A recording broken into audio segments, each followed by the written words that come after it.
My name's Daniel Holt, and for the last 3 years, I've been the keeper of Wrecker's Point Lighthouse, a lonely, salt-beaten tower perched on a strip of rock about 40 miles off the Maine coast. It's the kind of job nobody really wants anymore, except for people like me, the ones who need the silence. I thought the ocean's endless noise would drown out my own thoughts. Turns out, I was wrong. There's a local rule every keeper learns before taking the post. It's not written in any handbook, but everyone says it anyway. Never look directly at the water after midnight when the foghorn stops. They said it with a wink, like an old sailor's joke, but the tone always carried something heavier. I heard that rule from the man I replaced, old Keeper Crowley. His hands shook as he passed me the keys. His nails yellowed from years of salt and tobacco. I laughed when he told me the rule, but he didn't laugh back. "You think I'm joking," he said. "But one night, you'll hear the horn die out, and you'll want to look." Don't. That was 3 years ago. Since then, I've repeated the rule more times than I'd admit. Half out of superstition, half out of habit. The foghorn always kept blowing, regular and dependable, every 12 seconds. It became like a heartbeat, a reminder that the world was still turning, that the sea hadn't swallowed me whole yet. Wrecker's Point is barely more than a jagged crescent of black rock, rising from gray water like the spine of something ancient. There's the lighthouse, my small supply shed, a solar generator shack, and a weathered boathouse where the supply skiff docks every 2 weeks. That's it. No trees, no shelter, no company. Most days followed a rhythm. Wake at dawn. Check the lamp housing. Record the barometric readings. Send transmissions to the mainland station. Boil coffee that tastes like brine. Watch the gulls. Right? Sleep. Repeat. Isolation becomes routine faster than you'd think. Sometimes, when a mist rolled in thick and white, I'd stand outside on the upper platform and watch the beams sweep across the blankness, like a sword-cutting fog. The sound of waves crashing below was constant, comforting in its violence. The sea was loud, always loud. That's why, when it stopped, I knew something was wrong long before I understood what it meant. But I'm getting ahead of myself. It was early October, just as the weather started turning mean. The autumn storms were circling north, the ones that make the Atlantic feel alive and angry. The radio chatter was full of warnings, shipping routes closing, rescue teams on standby. Out here, though, the world felt frozen in its own rhythm. The same beam, the same sound, the same sea. Every morning, I logged conditions for the Maritime Authority. Visibility, wind speed, tide. Routine. It's easy to forget that routine is a kind of blindness, the kind that keeps you from seeing what's changing, even when it's right in front of you. That week, small things started to feel off. The gulls didn't come in to scavenge. The seals that usually bobbed near the cove were gone. Even the air smelled wrong, like rust and wet limestone instead of salt. I noted it down on my weather log, more out of duty than suspicion.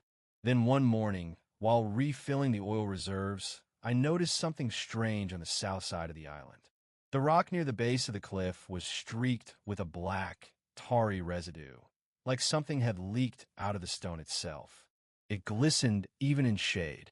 I touched it once, curious, and it felt warm. That made no sense. The air temperature was barely 40 degrees. I told myself it was just marine algae. The mind invents comfort when it can. That night, the rule echoed in my head again. Never look directly at the water after midnight when the foghorn stops. I repeated it under my breath without meaning to, like a lullaby. The horn kept blowing, steady as a pulse, and I fell asleep with the sound vibrating through the walls. The next morning, I found something else, a dead fish on the front step. It wasn't unusual to find one thrown up by a storm, but the sky had been clear. What made it strange was how it looked. Perfectly intact, no visible wound, but its eyes were gone. Not eaten, not missing, just gone. Smooth, sealed skin where the socket should have been. I tossed it back into the water and tried not to think about it. But that night, I dreamt I was standing at the edge of the lighthouse deck, looking down at the dark water. The foghorn was silent. The sea was perfectly still. Then something below the surface opened its eyes, hundreds of them, and all of them were looking up at me. I woke up gasping, the air in my lungs cold as iron. The horn was still blowing. I laughed at myself and brewed another pot of salt coffee. It was just a dream.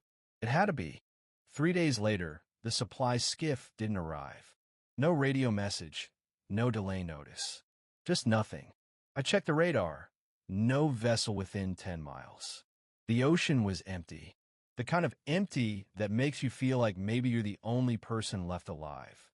That night, I ate canned beans by lantern light and wrote in my logbook. No contact with shore. Sea feels heavier than usual. I remember writing that exact phrase, heavier. The air pressed against the glass like something was leaning on the outside of the lighthouse. By then, I'd started hearing faint noises through the radio static at night. Not voices, more like rhythm. 3 slow pulses, silence, then 1 long tone. I recorded it once, but when I played it back, the tape was blank. On the 4th night, I went to bed early. The foghorn kept its steady pattern until just after midnight. Then, for the first time since I've been stationed there, it stopped. The silence wasn't peaceful. It was like the world had paused mid-breath. No wind, no surf, just absence. I sat up, listening, waiting for the horn to resume. It didn't. And even though I knew the rule, had repeated it a dozen times, I found myself walking toward the window. Curiosity is stronger than fear when you're alone for too long. I wanted to know what silence at sea actually looked like. I reached the glass, heart thudding, and looked out. The ocean was flat as a mirror, stretching black and perfect to the horizon. No moonlight, no stars, just a faint, unnatural glow beneath the surface, like something was moving deep below. The air outside the window seemed thicker, distorted. Then, out of the corner of my eye, something shifted. Not on the water, in it. A ripple that didn't belong. I blinked and it was gone. The foghorn roared back to life, louder than before, and I stumbled back so hard I hit the floor. My chest was pounding, my ears ringing. I told myself it was nothing, just a temporary mechanical failure. But deep down I knew better. The silence had watched me, and that was the first time I broke the rule. The morning after the silence, I woke up to a different kind of stillness. Not the natural calm of dawn, but something muffled, like the island itself was holding its breath. The ocean's usual roar against the rocks was back, but it sounded wrong. Muted. Thicker somehow, as if the sound was traveling through syrup instead of air. I went through my checklist like always. Lamp housing intact. Generator running. Fuel level steady. But when I got to the shoreline, I saw the first real sign that something had changed. The tide line was higher than usual. Not by much, maybe 6 inches, but the wet market left on the rocks was black, not brown. A ring of dark residue circled the entire base of the island like a stain. It looked oily, but when I bent down and touched it, it wasn't slick.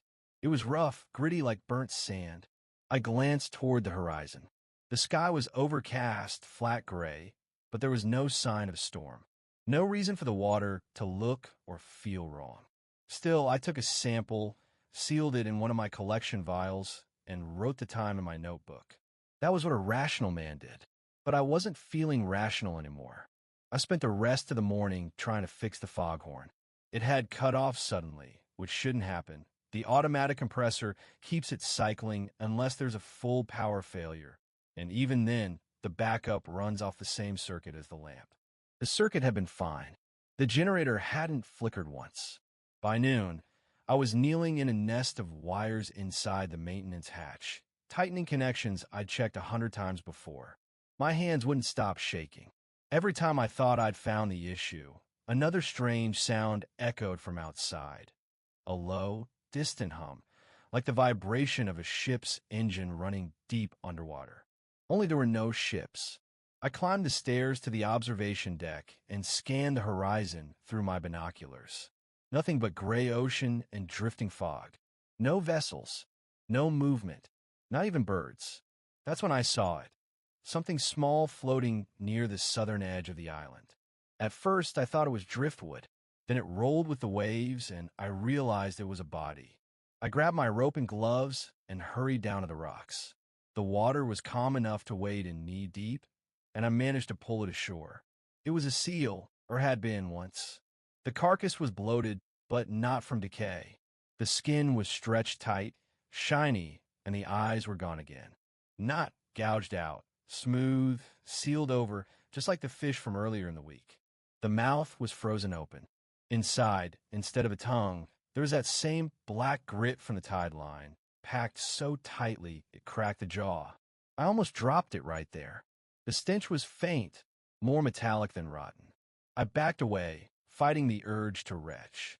The radio crackled in my pocket, a burst of static that made me jump.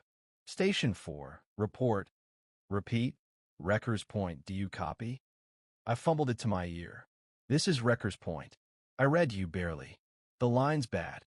The signal hissed and wavered.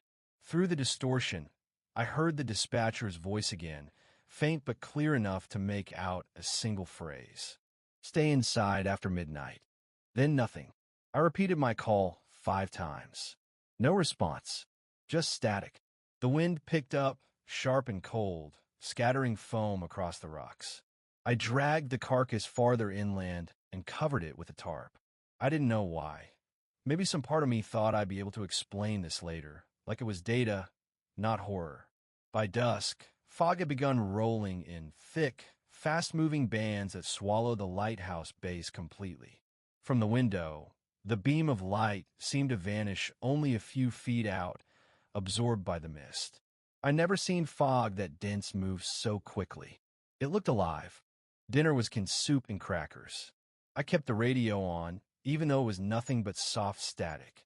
It made the room feel less empty. Every once in a while, I thought I heard faint whispers beneath the noise, but that's how isolation works. It plays tricks.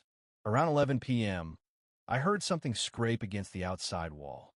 Not sharp, not heavy, a dragging sound like wet fabric being pulled over stone. I froze, listening. The noise moved slowly around the perimeter of the tower, circling. I grabbed my flashlight and edged toward the window, but the fog outside was a solid white curtain. I couldn't see more than a few feet. I flicked the beam across the glass. Nothing. Just mist and shadow. The scraping stopped. Then something knocked, once softly, against the door. I held my breath. The knock came again, a little harder. I called out, "Who's there?" No answer. My heart hammered against my ribs. The rule whispered itself in my mind again, uninvited. Never look directly at the water after midnight when the foghorn stops. It wasn't midnight yet, but the thought made my skin crawl. I checked my watch, 11:46. The knocking came a third time, heavier now. The sound echoed through the narrow stairwell like a heartbeat. Against every instinct I had, I walked to the door. My hand hovered over the latch. I waited. Nothing. Just silence and the soft hiss of the foghorn outside. I unlatched it and pulled the door open a few inches. Fog spilled in instantly, cold and damp. I shone the flashlight outside. Nothing but swirling white. The rocks were empty. No footprints. No movement. The air was utterly still. Then faintly, I heard it, a low, wet inhaling sound coming from somewhere in the fog below the cliff. Like the ocean itself was breathing. I slammed the door shut, bolted it, and stepped back. For a long time, I just stood there listening, every muscle in my body locked. The sound came and went in slow intervals. Inhale, silence. Inhale, silence. I didn't sleep that night. I sat at the kitchen table with the lantern lit, staring at the radio. At 2 a.m., the foghorn went silent again. This time, I didn't look outside. The silence pressed against the glass. I swear I could feel it moving, not air, but pressure, like something enormous had surfaced just beneath the island. The whole structure creaked. I gripped the table edge until my knuckles hurt. And then, faintly, through the floorboards, I felt it. 3 slow vibrations, then 1 long one. The same pattern I'd heard through the static. I whispered into the empty room, "You're imagining it. You're imagining it. But the vibrations came again, stronger this time, like distant thunder rolling through stone. I stumbled to the window, despite myself, pulled back the curtain just enough to peek through. Nothing but fog. Then, from the edge of the mist, something moved. Just a shape, impossibly tall, half seen through the haze, standing where the ocean should have been. For a heartbeat, it seemed to tilt its head upward toward me. I blinked. It was gone. The foghorn roared back to life, so suddenly the lamp glass rattled. I fell to my knees, the flashlight clattering to the floor. When I dared to look again, the fog outside was thinning. The shape was gone. I crawled to the radio and pressed the transmit button. This is Wrecker's Point. I'm experiencing unknown phenomena. Requesting immediate contact or extraction. Static answered. Then a faint click and a voice. Not the dispatcher's. It was my own voice, playing back, distorted and slow. This is Wrecker's Point. I'm experiencing unknown phenomena. It kept looping, warped, each repetition stretching longer, deeper, until the words dissolved into static again. That's when I realized the foghorn wasn't the only thing repeating. The ocean was echoing me back, and from somewhere beyond the mist, something was listening. The day after the voice on the radio, I stopped trusting my own senses. Everything felt off-kilter, colors a shade too dull, sounds slightly delayed, like the world was a half-second out of sync. I kept telling myself that isolation was getting to me, that the human brain starts to fold in on itself when it doesn't have anyone else to bounce off of. But deep down, I knew that wasn't it. Something outside was pressing in. I didn't sleep. I couldn't. Every time I closed my eyes, I saw the ocean as it had been the night before, flat, dark, and watching. The rule whispered through my mind like a prayer. Never look directly at the water after midnight when the foghorn stops. I'd broken it twice now. That morning, I climbed to the top of the tower to scan the horizon again. The air was perfectly clear for the first time in days. Sunlight glittered across the water, blinding white and gold. But when I looked through the telescope, I saw something that froze my breath. Out past the shelf, near where the supply skiff usually came from, the ocean was moving wrong. The waves there weren't rolling, they were breathing, rising and falling in slow, steady pulses that didn't match the wind or the tide. Each swell was too uniform, too deliberate, as if something huge below was pushing up the surface just enough to disturb it. I pulled away from the lens, heart pounding. When I looked with my naked eyes, the water looked normal again. I laughed under my breath, a sharp, broken sound. "You're losing it, Daniel," I muttered. "You're seeing things." I turned to head back down the stairs, and stopped. There was something on the floor near the lamp housing, a trail of black grit, leading from the window to the maintenance door. The same kind of substance I'd seen on the tide line. I crouched and touched it. It was warm. The door wasn't locked. I was sure I'd latched it the night before. It creaked open under my hand, revealing the narrow spiral of stairs that led down the inside of the tower. The air drifting up was damp and cold, colder than it should have been. Halfway down, I caught a smell I'll never forget. Rust and salt, mixed with something organic, like the inside of a fish market that had been abandoned for weeks. When I reached the bottom, I saw it. The trapdoor to the storage cellar was open. The padlock was snapped clean through, bent outward, as if something had forced it open from inside. I hesitated at the edge, flashlight trembling in my hand. The beam barely reached the floor below, but I could see the outline of the oil drums and supply crates. Everything looked normal, except for the puddle. A wide, irregular pool of dark liquid spreading out from behind one of the crates. It rippled slightly, though the air was still.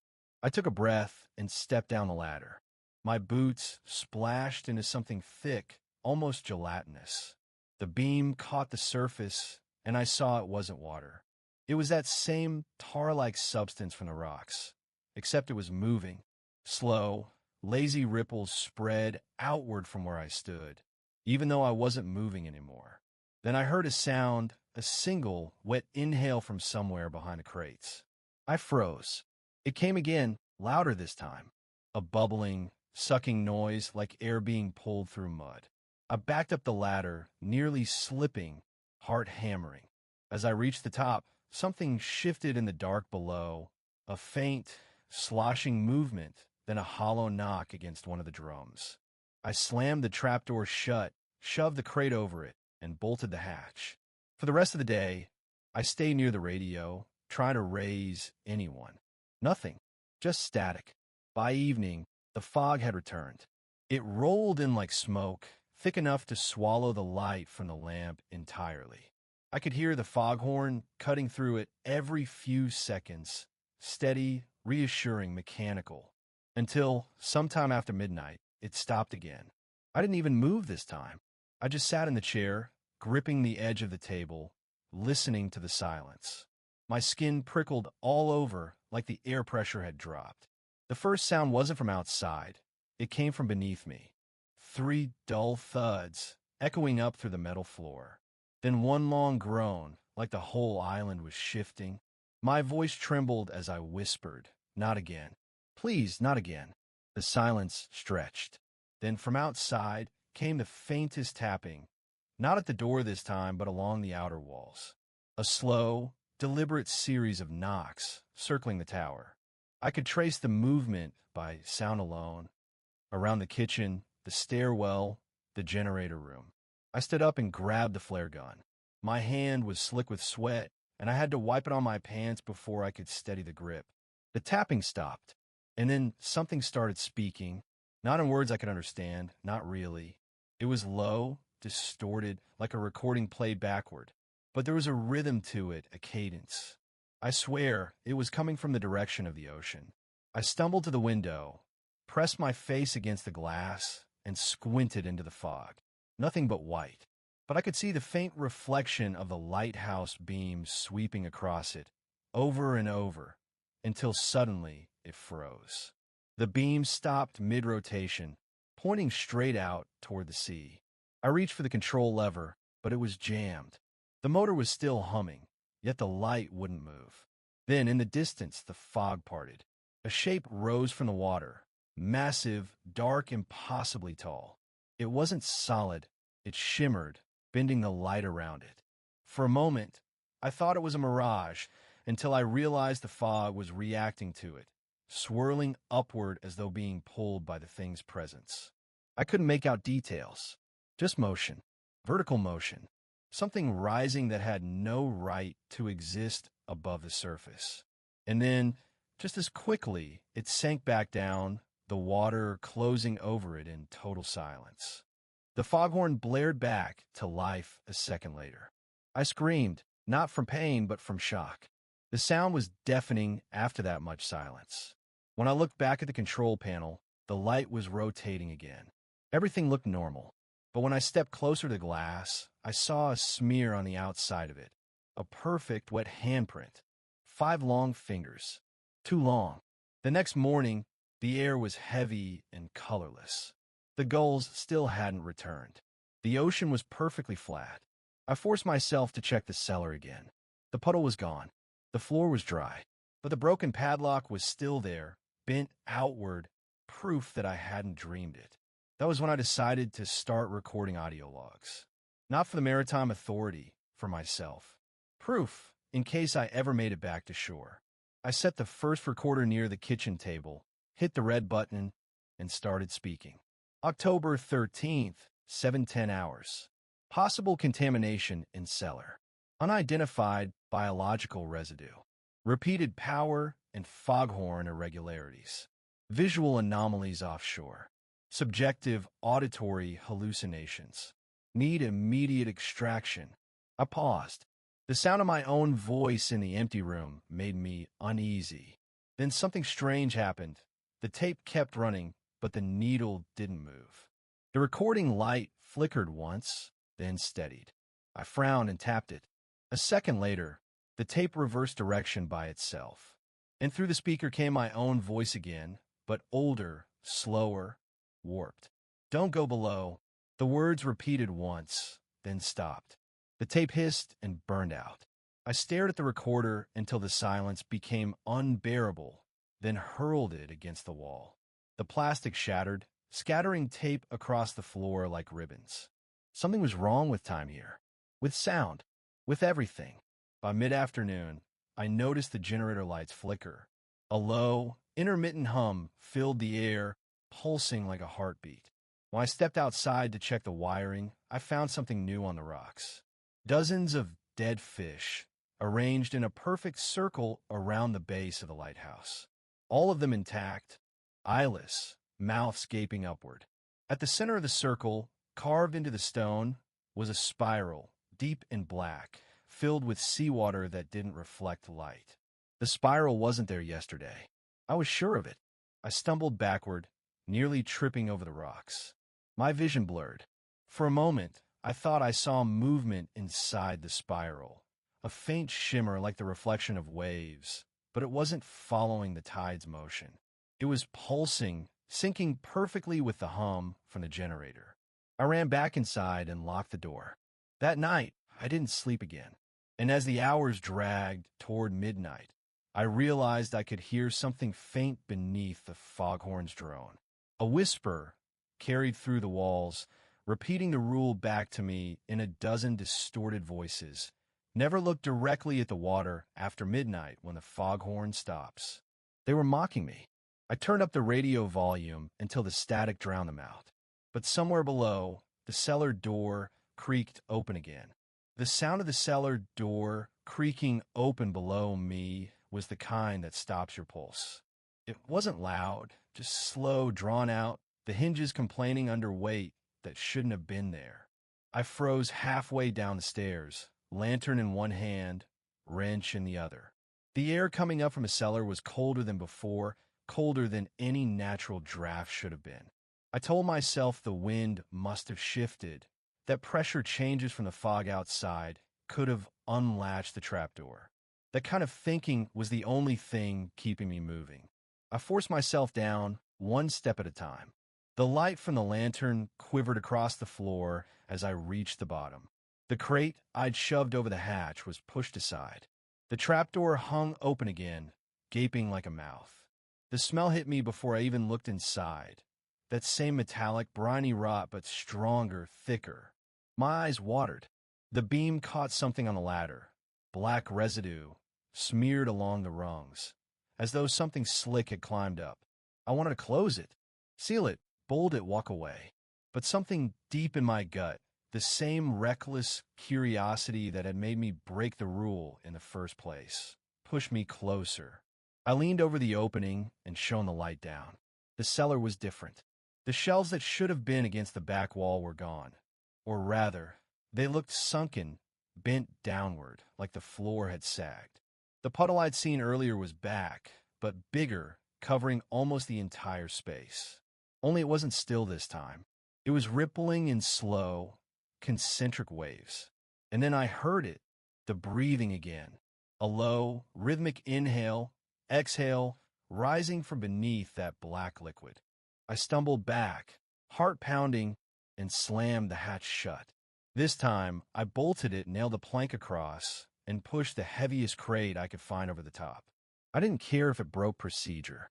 I just needed that thing, whatever it was, to stay down there. Afterward, I sat on the floor for a long time, shaking, staring at the locked hatch. The lantern hissed softly beside me. The building creaked with every gust of wind. Then, somewhere outside, the foghorn stopped again. The silence fell like a blade. I didn't move. The only sound was my own breathing. Then came a faint drip, drip, drip from somewhere nearby. I turned the lantern toward the sound. It was coming from the ceiling. Black droplets were seeping through the wooden beams above, one after another, forming a small puddle beside the hatch. I looked up. The stains were spreading across the ceiling, in the same spiral pattern I'd seen carved into the rocks outside. I bolted up the stairs, taking them two at a time. When I reached the main floor, the air felt heavier. My ears popped like I climbed too high, even though I hadn't left the ground. Outside the windows, the fog had thickened to a solid wall. The beam of the lighthouse was frozen again, pointing straight down toward the water, except the water was glowing faintly this time. A dull, pulsing light beneath the surface, like bioluminescence but wrong. The color was all off, a greenish gray that felt like sickness given form. The foghorn roared back to life, so suddenly I dropped the lantern. It shattered, and the flame went out. For a few seconds, I stood in total darkness, shaking, trying to get my bearings. I reached for the flashlight, but before I could click it on, something knocked on the window beside me. Just one tap. I turned, every muscle locking up. There was a shape outside the glass, human-sized or maybe taller. Its outline was distorted by the fog, but it was close enough that I could make out a faint impression of a face. Only it wasn't looking in. The head was tilted upward, mouth open, as though it were listening for something above. Then the shape leaned forward, impossibly close, and pressed its face against the window. The glass fogged with moisture from its breath. I couldn't see details, just vague textures. Wet, uneven skin, as though it were covered in scales or sores. I raised the wrench instinctively, though I knew it was useless. The figure's mouth moved, slow and deliberate. I couldn't hear words, but I could see the shape of them. Repeated, rhythmic. The same pattern again and again. When I finally realized what it was mouthing, I nearly dropped the wrench. It was repeating the rule. Never look directly at the water after midnight when the foghorn stops. Over and over, like it was mocking me. I screamed and hurled the wrench at the window. The glass spiderwebbed with cracks, and the figure was gone. Just fog again. That was the second escalation. By the following morning, I was barely keeping it together. My notes had become rambling, half warnings, half confessions. I wrote down everything I could remember. The pattern of the sounds, the number of seconds between the foghorn's pauses, the strange tide markings. I needed data, something concrete. But every time I looked at what I'd written, the handwriting was different. Sometimes slanted, sometimes cramped. Once, I swear it wasn't my handwriting at all. I spent the afternoon in the generator shack trying to distract myself with work. The hum from the machine was steady, comforting, almost hypnotic. I opened the housing to check for corrosion. Inside, the wires were wet. Not with oil, with seawater. Impossible. The shack was sealed tight. I dipped my fingers in and tasted it before realizing what I was doing. It wasn't salt water. It was metallic, bitter like blood. That was when I noticed the footprints. Wet prints, leading from the generator toward the door, long, narrow, with webbed impressions between the toes. They weren't mine. I followed them outside. The trail led across the gravel path toward the edge of the cliffs, and then simply stopped. No turn, no break, no slide mark. The last footprint ended at the rock's edge, as if the thing had stepped directly off into open air. When I leaned over to look down, the ocean was gone. Not calm gone, just an endless pit of darkness, stretching straight down. The light from above didn't reflect off it. The air felt thin, dry, even though I was surrounded by fog. I stepped back slowly, my stomach lurching. Then from deep below came a single note, low, resonant like a whale call made of steel. It vibrated through my bones. The next moment, the ocean snapped back into existence. Waves crashed against the rocks like nothing had happened. I ran all the way back to the tower. That night, I barricaded the door and stayed upstairs with the radio on. I didn't expect to sleep, but exhaustion wins over terror eventually. I must have dozed off because I woke to the sound of whispering again, but this time it was coming from the radio itself. Static hissed in waves, and between them, words flickered through, fragments of sentences, half my voice, half others. Don't open the cellar. It's awake. The silence is feeding. Then, through the distortion, came something clearer, a man's voice. Not mine. Crowley. The name hit me like ice water. The last keeper. The one who'd warned me about the rule. Crowley. I whispered into the mic, "Is that you?" For a moment, there was no answer. Then the voice came back, lower, strained, like it was being dragged across metal. Don't look again. It sees through you. The transmission cut out. I tried to replay it, but the tape was blank. That was the third escalation. The following day brought the storm. the kind of storm that looks biblical even from miles away. It rolled in from the southeast, swallowing the horizon, a black wall of cloud and water. The radio forecast had mentioned mild weather. This wasn't mild. This was apocalyptic. By evening, the island was shaking under the force of it. Waves slammed the rocks high enough to spray the windows of the tower's second level. Lightning cracked so close it left the air tasting like metal. I did everything by the book, sealed the shutters, secured the lamp, tied down the outer cables. But the wind had a sound I'd never heard before. Not a howl, not a roar. It sang, low, harmonic tones that vibrated through the walls. At first, I thought it was just the wind finding the right gaps in the structure, but the tones weren't random. They formed a pattern. The same pattern I'd heard in the static, in the floor vibrations, in the breathing. 3 short pulses, 1 long. I clamped my hands over my ears and shouted, but it didn't stop. The sound was inside the walls now. Inside me. The lights flickered, went out, came back dimmer. I staggered toward the control panel to check the fuses, but before I reached it, the foghorn reversed. I mean that literally. Instead of its usual outward bellow, it inhaled. A deep, shuddering pull of air that sucked the sound inward. The pressure made my ears pop. The entire lighthouse groaned. Bolts strained. Glass trembled in its frames. And in that vacuum of noise, the ocean went silent again. I fell to my knees. Through the thunder and flashing light, through the impossible quiet beneath it, I heard something crawl up the outside wall. Slow, scraping movement, dragging itself higher with each pulse of lightning. I wanted to look. God help me, I wanted to see it. But I remembered Crowley's voice, don't look again. So I didn't. I sat there, trembling, gripping the flare gun, listening as whatever was outside reached the window. I could hear its breath fogging the glass, could hear the faint tapping of its nails. Then, softly, from the other side of the glass, it whispered in my own voice. Daniel, look. The storm screamed around me. The horn roared to life again. The pressure snapped back, and the window shattered inward. I fired the flare gun without thinking. The red light burst across the fog, illuminating something. Not a face, not a creature, but a mass of shapes, overlapping, twisting, wet and wrong. Too many limbs, too much motion. Then it was gone, vanishing back into the mist as though it had never existed. The flare fizzled out.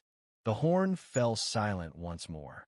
And in that moment, I knew the rule wasn't meant to protect us from what was outside. It was to stop us from showing ourselves to whatever was underneath. After the flare burned out, darkness reclaimed everything. Only the faint emergency lamp on the stairwell wall kept me tethered to reality, a dull red glow like the heartbeat of the tower itself. The wind had gone dead still. The storm didn't end. It simply ceased, like someone had muted the world. The silence that followed wasn't empty. It was dense, packed with a kind of invisible weight that made the air hard to breathe. I stayed by the broken window for a long time, listening to the lighthouse groan. The floorboards creaked under their own strain. Somewhere far below, I could hear water dripping again. The cellar. Always the cellar. I told myself not to go down there, that I'd wait for sunrise, radio for pickup, let someone else deal with it. But the thought gnawed at me, the same way an itch under a cast becomes unbearable once you know it's there. The silence wasn't natural. It wasn't absence, it was presence. Something was filling that quiet, and I needed to see it. I took the lantern from the workbench, relit it, and headed down.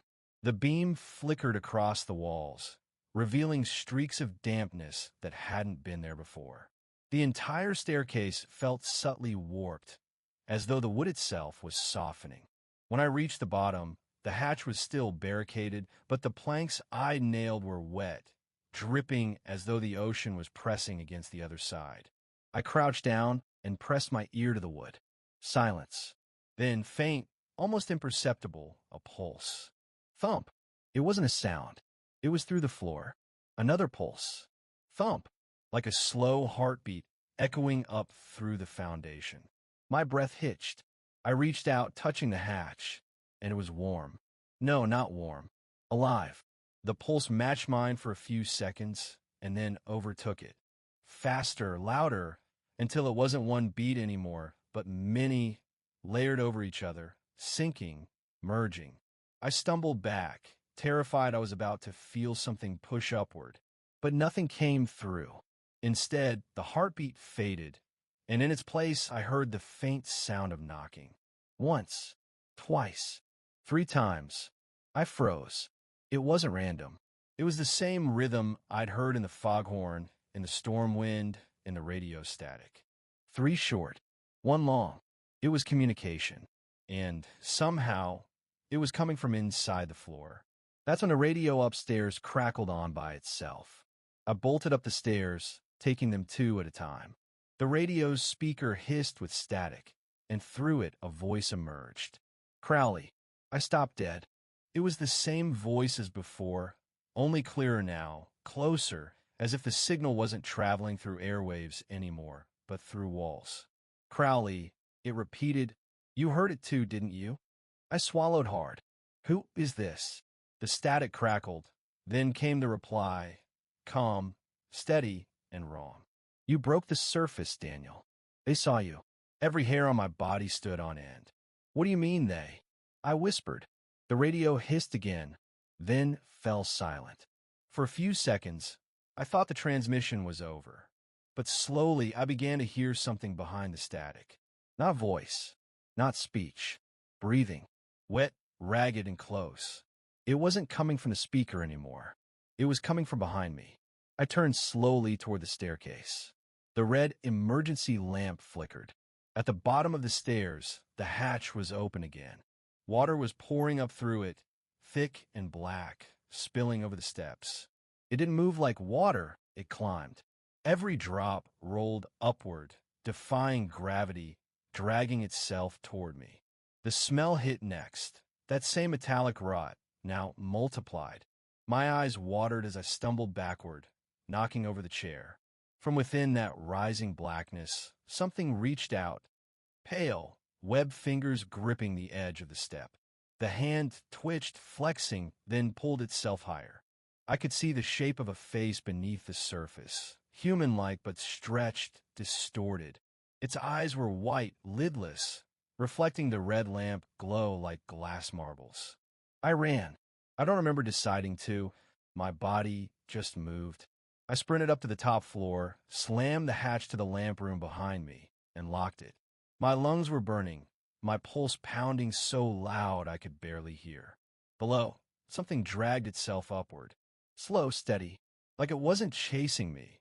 It was coming to reclaim me. The lamp chamber was in chaos. The glass was shattered, rain pouring in through the broken panes. The great lens stood dark, streaked with condensation. I tried to start the backup generator, but it wouldn't respond. The switches were slick with something oily. I grabbed the flare gun again, but there was only 1 shot left. Outside, the fog pressed against the glass like a living thing. Shapes moved within it, faint, towering, shifting in rhythm with the pulse I'd felt below. I forced myself to the window and looked down. The ocean was gone again. Not just silent gone. Only that vast, dark pit remained, and from its depths, lights began to rise. Dozens, hundreds, each one a dull, greenish glow, rising through the fog like eyes opening beneath the surface. The entire island trembled. The foghorn blared one final time, a distorted, gurgling note that made my bones ache. Then the whisper came back. Everywhere. Look, it was inside my skull, repeating with every heartbeat. Look, look, look.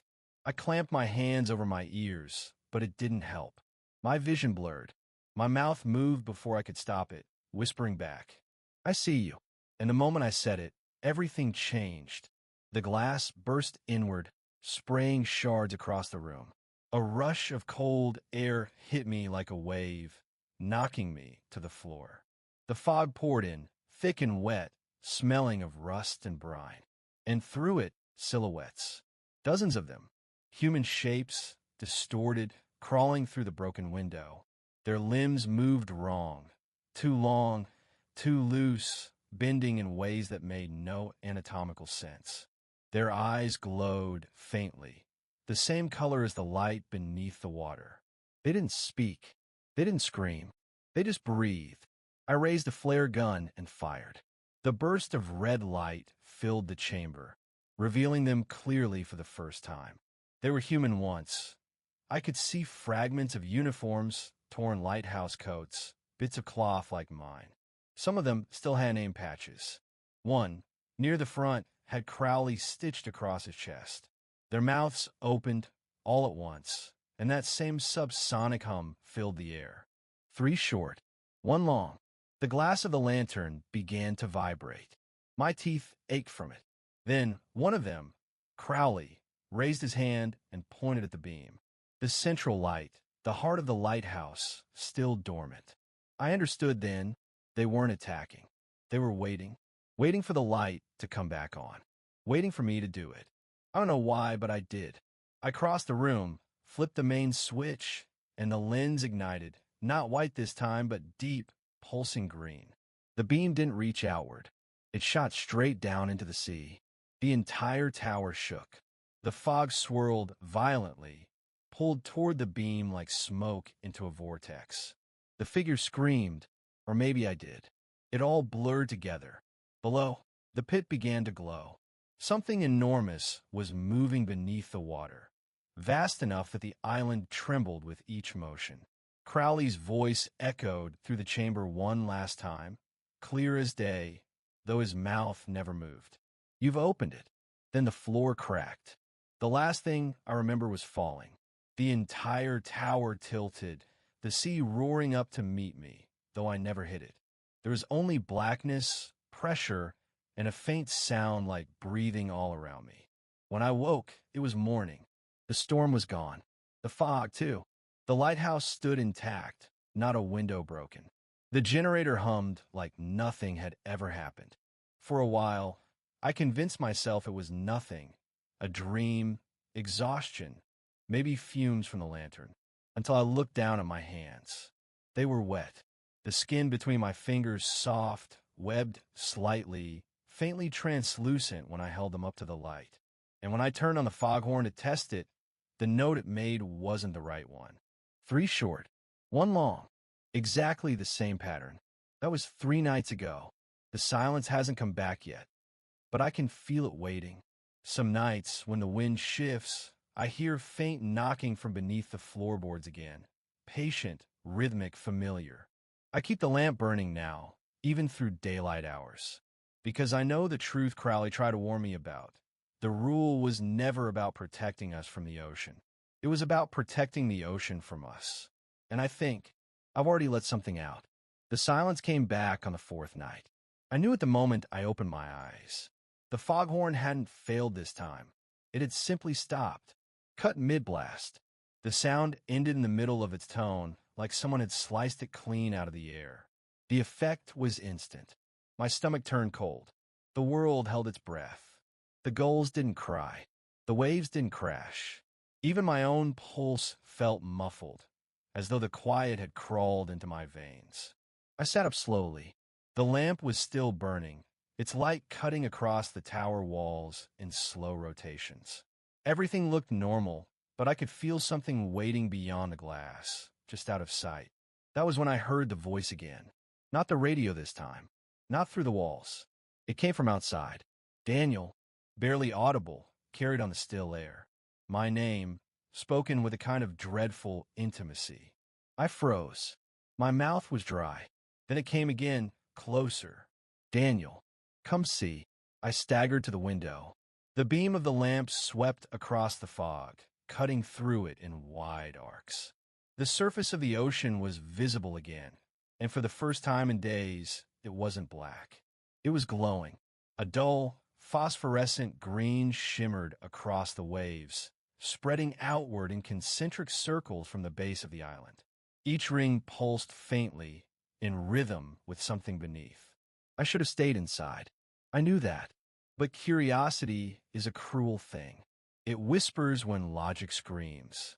I grabbed my jacket, the flare gun, and stepped outside. The air was thick, humid. My boots left wet prints across the stone steps as I descended. The spiral of dead fish was gone, washed away, but the carved spiral remained, deeper now, its edges clean, fresh. It pulsed faintly with the same green light as the water. I knelt beside it, the glow reflected in my eyes, and for a heartbeat, it seemed to mirror me, shifting when I moved, reacting. Daniel, the voice came again, not from a direction, but everywhere. Come see. I stood and looked toward the sea. The waves had drawn back, revealing slick, black rock beneath, as if the tide had receded miles farther than it should have. A wide corridor of exposed seabed led away from the lighthouse, straight out into the mist. And down that corridor, I could see lights. Dozens of them, moving. I thought at first they were bioluminescent fish. But as they drew closer, I saw their shapes, silhouettes walking along the seabed, swaying slowly. Human-shaped. They were coming toward the island. I stumbled backward, my heart hammering. My foot struck something behind me, the broken hatch. It wasn't locked anymore. It was open, gaping downward into darkness. A cold wind poured up from below. Then I realized the sound I was hearing wasn't the wind at all. It was breathing. I aimed the flare gun at the hatch. My finger hesitated on the trigger. Something was moving down there, slow and deliberate. The shadows shifted just enough for me to see pale shapes sliding along the walls. One of them spoke. You opened it, Daniel. The tide remembers. Crowley's voice. I fired. The flare exploded in red light, lighting up the entire stairwell, and I saw them. At least a dozen figures climbing up the inner wall of the lighthouse like spiders. Their skin glistened with seawater, faces featureless except for black sockets where eyes should have been. I slammed the hatch shut and bolted it with both hands, my pulse racing so fast it hurt. Below, the sound of fists against metal began, rhythmic, patient, in perfect time with the pulse from the sea. Thump, thump, thump. It wasn't random. It was signaling. And outside, the ocean answered back. Thump, thump, thump. The lighthouse shook. The glass rattled in its frames. The floor pitched under my feet, as though something massive beneath the island was shifting. Then, all at once, the lamp above cut out. Darkness swallowed everything. I bolted for the stairs. The beam from my lantern flickered wildly as I climbed, every step echoing louder than it should have. When I reached the top, the glass of the lamp chamber was vibrating again. The sound built into a low, resonant hum that drilled into my skull. The ocean glowed brighter now, the whole horizon alive with light. From up here, I could see them clearly, hundreds of figures standing on the exposed seabed, all facing the island. Their heads tilted in unison, their mouths opened. No sound came out, but I could feel it deep in my bones, a pressure that made my vision blur. The spiral at the base of the lighthouse began to glow, matching their rhythm. I stumbled to the control panel, tried to restart the lamp. The generator screamed, metal grinding against metal. Sparks shot from the console. Come see, the voices whispered again. And I realized they weren't talking to me through sound anymore. They were inside me. Come see. I gripped the railing. My hands were slick with sweat, or maybe seawater. My reflection in the glass wasn't right. My eyes were glowing faintly, same color as the sea. I blinked hard, looked again. The reflection didn't move with me. It smiled. The floor cracked open with a deafening roar. The entire lighthouse lurched sideways. I fell, slamming into the metal floor as a rush of black water exploded upward from below, flooding the chamber. The water wasn't cold, it was alive. It vibrated, carrying that same pulse I'd felt days ago, like the heartbeat of the island itself. And then I saw it. Not the figures, not Crowley. It, through the shattered glass, beneath the glowing surface of the ocean, something impossibly vast was rising. Its outline filled the horizon, so huge I couldn't comprehend it all at once. The surface tension of the sea distorted around it, like the sky itself was bending. A single, immense shape, circular, spiraling upward from the deep. Its skin shimmered with that same black sheen I'd seen in the cellar. The spiral, the mark, it wasn't a symbol, it was an eye. The spiral was its iris. The lighthouse beam had been pointing at it all along, like a signal flare straight into the abyss. I was never guarding the light. I was feeding it. The figures on the seabed lifted their arms in perfect synchronization, turning their faces upward. The entire ocean began to breathe. Each rise of the waves was an inhale, each fall an exhale. And then it looked at me, not through vision, through pressure, through the water in my blood, through every cell of me that had ever belonged to the sea. My mind filled with a sound too large to be called a thought, a wordless understanding. We were never alone on this island. We were never meant to be. Crowley's voice came one last time, whispering just behind my ear. The silence is how it listens. Then the glass shattered. I was thrown backward, crashing into the far wall. The world dissolved in white light. For a second, just a second, I saw everything. The spiral of the island mirrored by the shape in the water, the beam of the lighthouse forming the pupil of that colossal eye, the rows of glowing figures standing like veins feeding into it. And I knew that the silence wasn't the absence of sound. It was the sound of it breathing. Everything went black. When I came to, I was lying on the rocks at dawn. The lighthouse stood behind me, untouched. Not a crack, not a mark. The air was calm. The ocean stretched flat and ordinary. No sign of light. No figures. No spiral. Only a faint hum under the waves, slow, steady, like a heartbeat. I stumbled back inside, dripping wet. The clock said 6:14 a.m. I'd been unconscious for hours. The logbook was still open on the table. The last entry was written in my handwriting, but I didn't remember writing it. Silence is the current. Don't fight the pull. My reflection in the glass window moved a half-second late again. I've been hearing the foghorn all morning, but it's not right. 3 short, 1 long, same as before. And when I step outside now, the gulls don't scatter anymore. They just watch. There's something in their eyes, a faint green shimmer, the same one that's starting to show in mine. I woke up on the shoreline at dawn, face half buried in damp sand, the tide kissing my boots. My head throbbed like it had been split open. The air was different, sharp, alive again, filled with the sound of gulls. The ocean was making noise. It was the most beautiful thing I'd ever heard. The rhythmic crash of waves, the hiss of foam, the wind in my ears. All the sounds that had vanished last night had returned, almost too loud in their abundance. I lay there listening, afraid to open my eyes, afraid that if I did, the silence would return. When I finally sat up, the lighthouse loomed far behind me, small against the pale horizon. I didn't remember running that far, but my legs were scratched and swollen, like I'd stumbled through rocks and saltweed for miles. My radio was gone. My flashlight, too. But the logbook, the one I'd stuffed into my coat, was still there, soaked but intact. The first thing I saw when I turned toward the water was the buoy. It had drifted closer, tethered to nothing, rocking gently in the tide. Its bell clanged lazily, faint, irregular, but the sound was real. A tiny miracle. Then I noticed something else. The gulls weren't diving into the water. They circled above it, crying out, restless.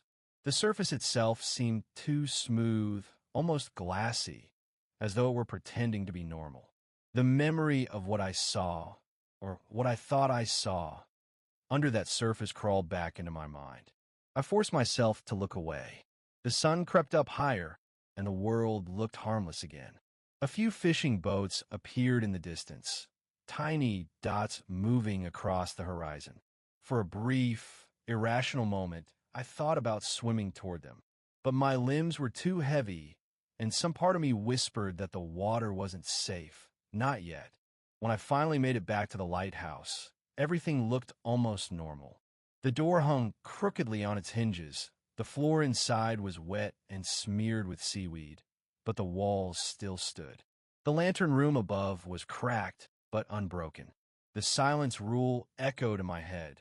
That old local saying we used to joke about when new recruits arrived, if the ocean ever goes silent, don't go near the water. It had always felt like superstition, a fisherman's way of warning about storms or tides. But now I'd heard it 3 times. Once from the manual, once from Tom, once last night, whispered by something that knew my name. Tom's body was nowhere to be found. His coat still hung on the chair. His half-finished meal sat cold on the table. I called his name a few times out of reflex, even though I already knew what I'd hear in response. Nothing. Just the returning hum of waves against the rocks below. The generator had stopped completely. The lights wouldn't come on. The phone line was dead again. I had no way to reach the mainland. So I spent the day writing everything down. Every sound, every flicker, every impossible thing I'd seen. I filled the remaining pages of a logbook, careful to describe every detail. The silence, the faces, the way the sea had swallowed our voices whole. I knew no one would believe me, but the truth was better than letting the story rot in my head. When dusk came, the world was still noisy, a good sign. The air smelled of salt again, and the waves carried their steady rhythm. I sat on the steps outside the lighthouse, watching the horizon darken, and tried to convince myself it was over. But then I noticed something subtle, something wrong again. The waves were rolling imperfectly, too perfectly, each one the same height, the same timing, hitting the rocks in the exact same pattern. Like the ocean had learned how to mimic itself, repeating what it thought the sound of waves should be. And under that rhythm, I heard something else. A hum, deep, almost mechanical, like the pulse of a massive engine buried beneath the seabed. It rose and fell with each fake wave, steady and inhuman. The gulls had gone quiet again. Not gone, just still, suspended mid-air like they were afraid to make sound. I stood up, staring out at the water, heart pounding so hard it hurt. The reflection of the moon shivered across the surface, but it didn't ripple naturally. It bent around something, distorting slightly, like light bending over invisible movement. And then I realized it. The ocean wasn't making noise anymore. Not truly. The sound I was hearing wasn't the ocean at all. It was an imitation, a playback. The real ocean, the living, breathing one, was silent again. I didn't sleep that night. I sat at the base of the lantern, staring out over the black water, the hum beneath the fake waves pulsing in my bones. Around 3 a.m., I heard a faint knock on the lighthouse door. Not desperate, not forceful, just polite, measured. 3 taps. I didn't move. Another 3 came a few minutes later. Then silence. Then, from the direction of the door, a voice, hoarse, wet, familiar. "Open up, Sam. It's me." The storm passed. "Tom." His tone was calm, normal, almost relieved, but the cadence was wrong. Tom never called me Sam. He always used kid or rookie. And his voice didn't come from outside, not really.